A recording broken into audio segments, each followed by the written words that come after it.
The redfish quota is like a game of musical chairs. That fishery closed in big part because of this big vessel. We had those who were not invested in the coastal communities, who were not invested in the sustainability.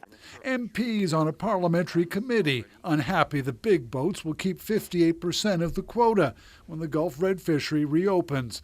It did not matter. The minister reduced the fleet's historical share by 20% and gave it to other fishing communities.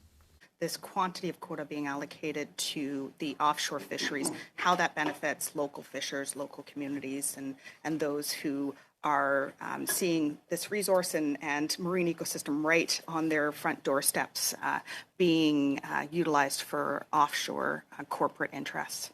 Lisa Barron dismissed the impact of those offshore companies in coastal communities at plants like this one, processing redfish caught outside the Gulf.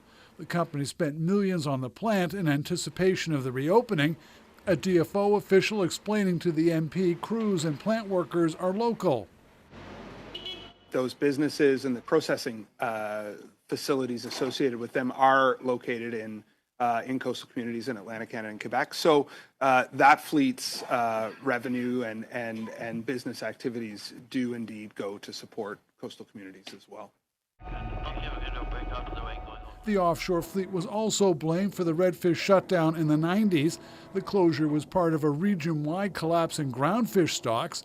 Redfish in the Gulf is one of the few that has fully rebounded. Don't you think that we should look very carefully at that and not allow those big boats coming in the Gulf of San Juan so we don't have another decline of these fisheries for years to come? DFO says the quota and management measures will ensure conservation of the stock. 4 days of consultations on that with industry and stakeholders will be held in Halifax next week. Paul Withers, CBC News, Halifax.